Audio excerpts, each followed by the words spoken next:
Welcome back to Brandon's podcast, The Journey or Walk to Freedom. The episode is From Sparks to Spirit. We are unveiling the power of fire, perils of fire, the prophecy from the Bible about fire, and beyond the Bible. So episode 1, we've talked about the origins or sources of fire and impacts, positive and negative, natural and artificial. In episode 2, we have said there's a lot from the Bible, which the Bible uses fire to mean God's presence, holiness, and power and presence, that God can use fire as a purifier to apply his judgment, and also the Holy Spirit's power and zeal that he brings to those who have trusted in him. Of course, we want to now look at all that. What is that all together? What did God want Moses to know?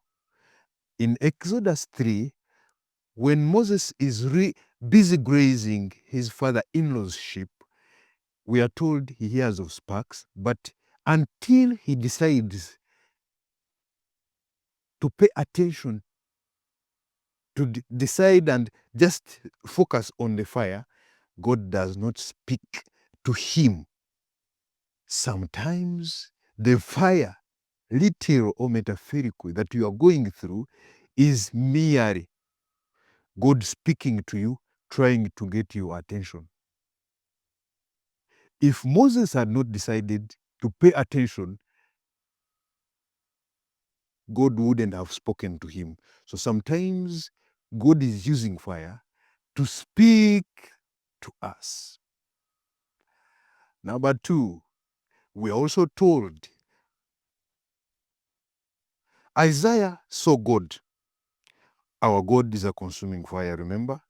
Hebrews 12:29. But when he saw God, he was terrified. He asked God, why do you want to send me? It is people who are sin sick, and I am also very sinful. What should I do with them? What God did was to burn his lips with fire. Sometimes God takes us through literal or metaphorical fires to teach us, not merely to get our attention, but also to teach us. So they are not to destroy us, but to help us learn or be taught of God. They are Hebrew boys in the book of Daniel who went through fire. The king had decreed that they had to bow down before his image. For them, they said, we shall not worship you, O king, whether you like it or not.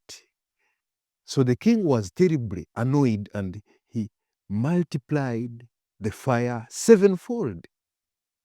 And he had his strongest men bound these men and throw them into the fire. Look at what happened. Those strong men who bound the 3 Hebrew boys and threw them into the fire died on spot before they could step into the fire. But the 3 who were thrown into the fire did not just fall in the fire. They walked in the fire, sang in the fire, and had an extra man. God presents us fire sometimes to show us his power in our lives. Him sometimes will not show you his power.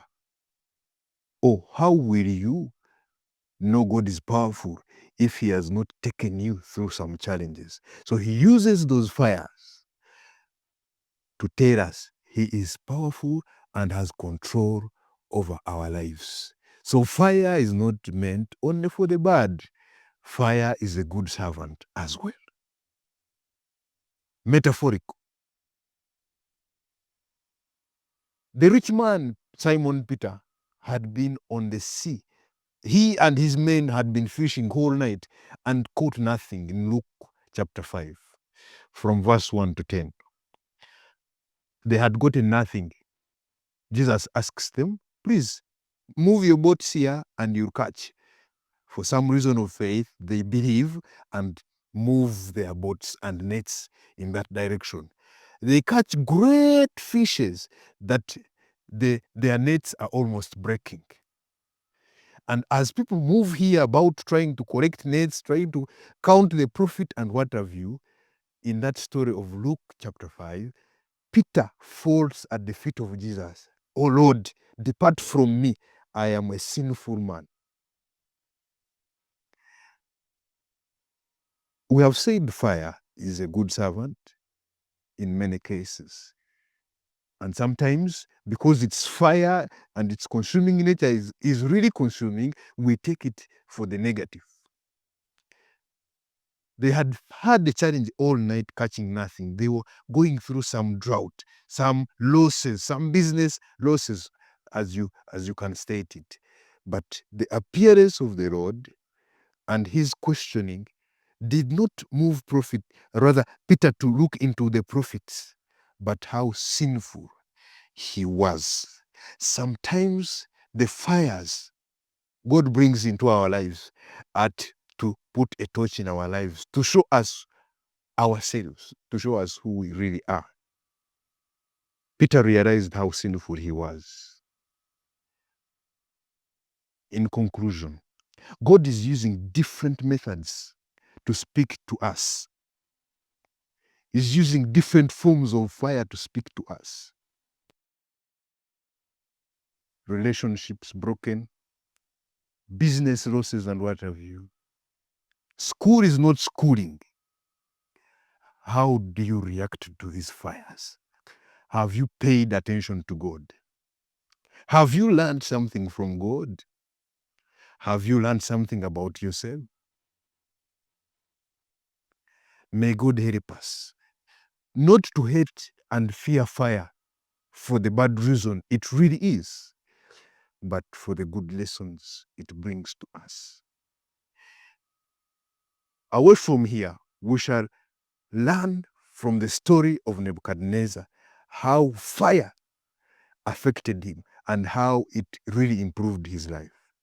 Fire is not all that bad. Neither should we live life complaining because of fires, but they are for our learning, and may we be able to learn. See you in the next episode.